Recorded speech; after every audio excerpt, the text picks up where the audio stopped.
Halo para pejuang UMKM. Yuk kita ngobrol santai beberapa menit ke depan. Kita bakal kupas tuntas salah satu tantangan yang sering banget dihadapi. Kesalahan akuntansi. Tapi tenang dulu. Ini bukan soal kesalahan fatal yang disengaja kok. Ini lebih ke kekeliruan-kekeliruan kecil yang tanpa sadar sering keulang dan ternyata efeknya lumayan besar. Tapi kabar baiknya, semuanya bisa banget kita perbaiki. Coba saya mau tanya, jawab dalam hati aja dengan jujur ya. Anda tahu nggak angka pasti laba bersih usaha bulan lalu? Bukan kira-kira loh, tapi angka pastinya. Kalau Anda masih ragu atau harus nebak-nebak, tenang, Anda nggak sendirian. Nah inilah inti dari masalah yang mau kita bahas, kurangnya kejelasan finansial. Dan biasanya akarnya itu dari hal-hal sepele soal pencatatan. Oke, kita mulai dari bagian pertama. Kita akan bahas soal kekeliruan keuangan yang sering banget dianggap remeh. Mungkin kelihatannya sepele ya, tapi seperti yang nanti kita lihat bareng-bareng, dampaknya itu bisa serius banget buat kesehatan bisnis Anda dalam jangka panjang. Kita semua setuju kan kalau UMKM itu pahlawan dan tulang punggung ekonomi kita? Nggak diragukan lagi. Tapi kenyataannya banyak banget yang berjuang bukan karena produknya nggak laku atau idenya nggak bagus. Seringkali masalahnya justru ada di pengelolaan keuangan yang kurang rapih. Ini biasanya terjadi karena kita mikir akuntansi itu ribet atau emang karena waktu dan tenaga kita terbatas. Jadi apa sih sebenarnya kesalahan akuntansi itu?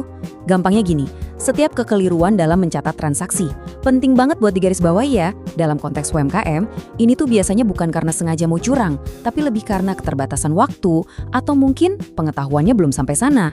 Cuma yaitu, akibatnya tetap sama. Laporan keuangan jadi nggak akurat dan bisa-bisa malah menyesatkan kita pas mau ambil keputusan penting buat bisnis. Nah, sekarang kita masuk ke dagingnya nih. Kita bakal bedah 7 kesalahan yang paling umum terjadi. Sambil dengerin, coba deh sambil ngecek ke diri sendiri. Jangan-jangan ini terjadi juga di usaha saya ya? Nah, ini dia, juara satunya. Kesalahan yang paling sering terjadi.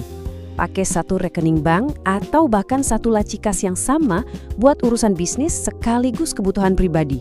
Wah, ini resep paling jitu deh buat bikin kondisi keuangan bisnis jadi abu-abu, nggak jelas dan susah banget dikontrol. Biar lebih kebayang, kita lihat contoh kasusnya ya. Misalnya nih, pemilik toko Sinar Jaya ambil uang dari kasir buat belanja bulanan pribadi di rumah. Kalau ini nggak dicatat sama sekali, ya jelas aja saldo kas di buku sama uang fisik yang ada di laci bakal beda. Nah, praktek yang benar gimana? Seharusnya setiap pengambilan uang itu dicatat sebagai prive atau pengambilan pribadi. Jadi jelas mana uang yang keluar buat operasional, mana yang diambil sama pemilik. Kesalahan berikutnya adalah salah kamar. Maksudnya, mencatat sebuah transaksi di kategori yang salah. Kelihatannya sepele kan, cuma salah tulis doang. Tapi jangan salah, ini bisa bikin hitungan untung rugi usaha kita jadi kacau balau loh. Nah, ini contoh yang bagus banget buat ngejelasin. Bayangin, Anda baru beli etalase baru buat toko. Kalau Anda langsung catat sebagai biaya operasional, artinya apa? Artinya seluruh harga etalase itu langsung dianggap hangus bulan ini. Langsung ngurangin laba. Akibatnya, laba bulan ini jadi kelihatan kecil banget, bahkan bisa jadi minus. Padahal etalase itu kan aset tetap, barang yang bakal kita pakai bertahun-tahun. Jadi biayanya itu harusnya disebar, dicicil sepanjang masa pakainya. Proses ini namanya penyusutan. Dengan cara ini, laporan keuangan kita jadi jauh lebih masuk akal. Oke, selain 2 kesalahan besar tadi, ada beberapa kebocoran kecil lain yang sering terjadi. Pertama, nggak nyatet transaksi kecil. Biaya parkir 5.000 perak mungkin sepele ya, tapi coba dikali setahun, itu udah hampir 2 juta rupiah. Lumayan kan buat biaya iklan? Kedua, ngabaikan penyusutan aset yang barusan kita bahas. Ketiga, nggak nyatet utang piutang dengan benar. Ini bahaya, bisa-bisa kita lupa nagih ke pelanggan. Keempat, salah hitung stok yang bikin kita numpuk barang mati. Dan yang terakhir, gagal bikin laporan keuangan dasar. Nah, kalau udah gini, kita tuh kayak nyetir mobil tapi dashboardnya mati semua. Gelap. Oke. Mungkin ada yang mikir, alah, kan cuma soal catat-mencatat doang. Gak usah dibikin ribet. Tunggu dulu. Kenyataannya gak sesederhana itu. Sekarang, kita lihat gimana urusan angka-angka ini bisa berubah jadi masalah bisnis yang sangat nyata dan serius di lapangan. Ujung-ujungnya apa? Ya, ini dia akibatnya. Cash flow jadi berantakan karena kita nggak tahu pasti berapa uang yang masuk dan keluar. Bisa jadi juga usaha kita sebenarnya rugi, tapi kita nggak sadar. Yang lebih bahaya lagi, kita bisa salah ambil keputusan. Misalnya nambah stok barang yang ternyata nggak laku.